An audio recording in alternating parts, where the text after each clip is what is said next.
this is Frode and welcome back to Actualize Notes TV. Today you'll learn the science between how to think differently and do what others say can't be done. These extraordinary insights come from the great book Iconoclast by Gregory Berns. Iconoclast, subtitle, a neuroscientist reveals how to think differently. Gregory Berns is the Distinguished Chair of Neuroeconomics at Emory University. He is also a professor of psychiatry, and for over 15 years he has been using brain imaging technologies, to study human motivation and decision making, much on the subjects of novelty and peer pressure, which will be relevant for our discussion today. And in this book he shows us some fascinating research and stories about true iconoclasts like Steve Jobs, Picasso, and more. And he shows us the neuroscience between how we can think differently. So if you're into that, I think you'll love the book. And I also think you'll like the book Originals by Adam Grant if you like this one, because they are very similar in many types of ways. Now let's just get started with the first big idea, iconoclast. The name iconoclast was really given to a person when Leo III, the Emperor of Constantinople, destroyed the icon of Christ, the golden icon of Christ, over his palace gates in 725 AD.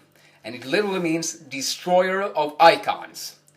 But for our purposes, Gregory says that an iconoclast is a person who does something that others say can't be done. And in order to be that kind of person who does something that others say can't be done, we need to develop three key functions of the brain, which differs between iconoclasts and normal people. They are 1. Perception, how we see the world, thinking differently, and then it's courage. Gregory uses the word fear response, but courage is really having an empowered response to fear. And then you have social intelligence. So these are really the three key functions of the iconoclastic brain.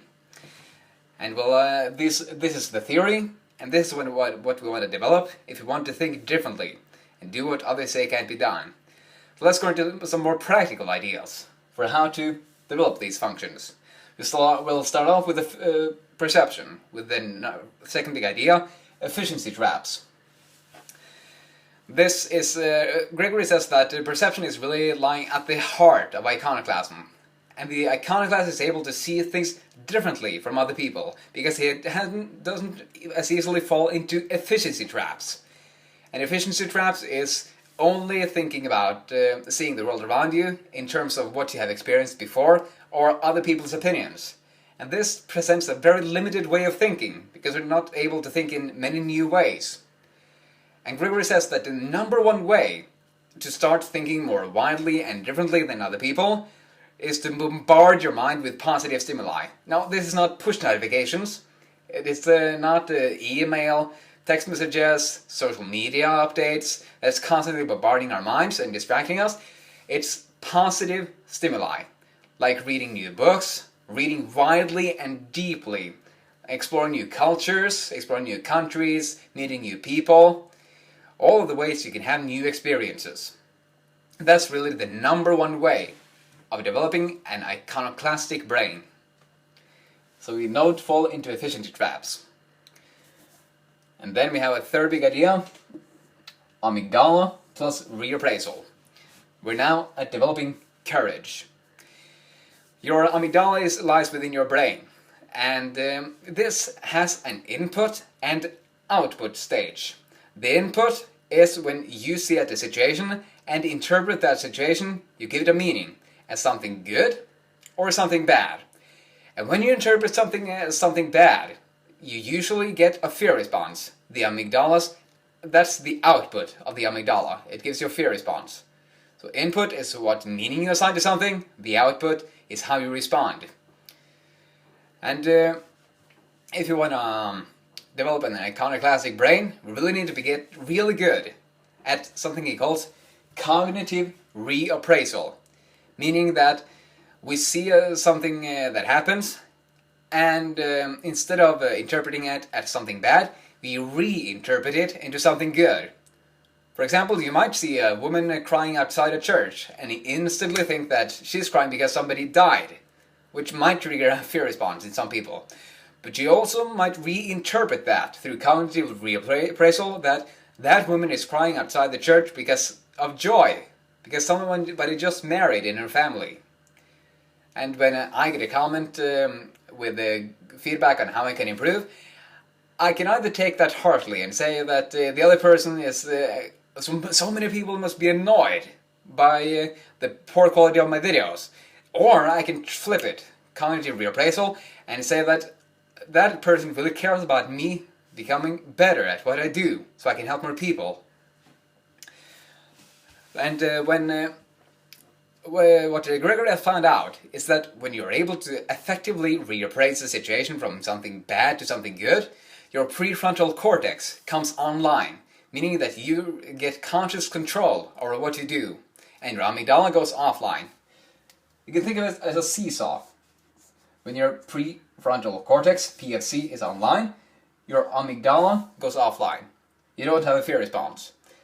But when you're not able to reappraise a situation effectively, then your amygdala goes online and your prefrontal cortex goes offline. Meaning that you basically lose the situation and you just freak out. You let your emotions steer what you're going to do. You're basically not effectively stepping between stimulus and response. That gap between something that happens and how you respond to it.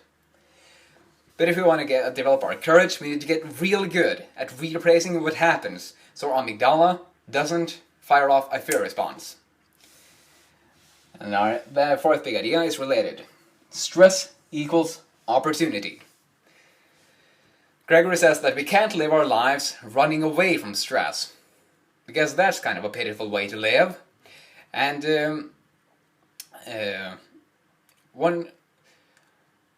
he instead wants us to see stress as opportunities to learn, to grow, to change, because and get stronger by developing our and expanding our comfort zone.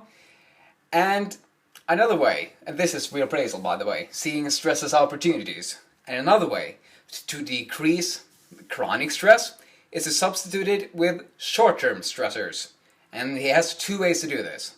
The first one is physical exercise.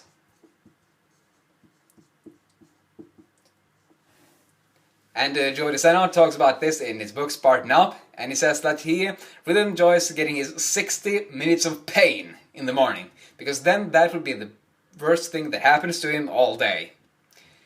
And our second technique is to have defined deadlines for the projects that you're pursuing. For me, this can be that to finish one project, I read a book, write a 6-page PDF, and create a video. Then that project is finished. And I also connect this to my weekly and monthly goals and my yearly goals. But I always have something right in front of me that I can do. Defined deadlines. Gregory says that this might increase your short-term stress, but it also decreases your chronic stress.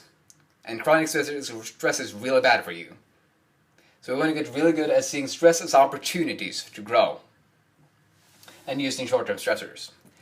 And our fifth big idea is social intelligence.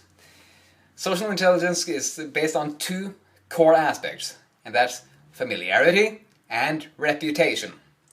And familiarity is one of the best ways to develop your familiarity in your work.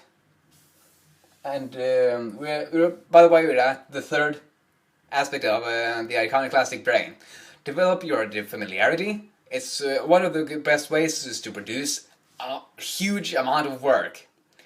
And Adam Grant echoes this wisdom in his book Originals, where he quotes Ira Glass, who says, if you want to be original, the most important thing you could possibly do is to do a ton of work, to do a huge volume of work.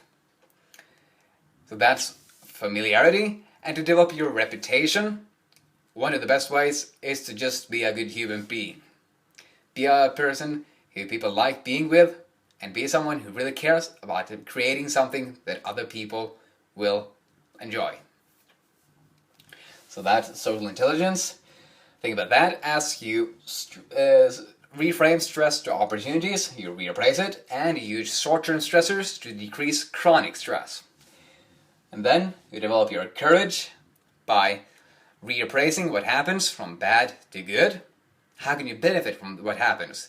Turning on your prefrontal cortex and turning off your amygdala, your stress response, fear response. And then you have efficiency traps. Number one way to get yourself out of efficiency traps is to bombard your mind with the novel stimuli, reading widely and deeply, exploring new countries, meeting new people, etc. And an iconoclast means destroyer of icons, and a person who does something that others say can't be done. Now think about the idea that resonated with you, and I would love to hear how you'll apply it to your real life more consistently starting today. Thanks for watching. Have another awesome day. See ya.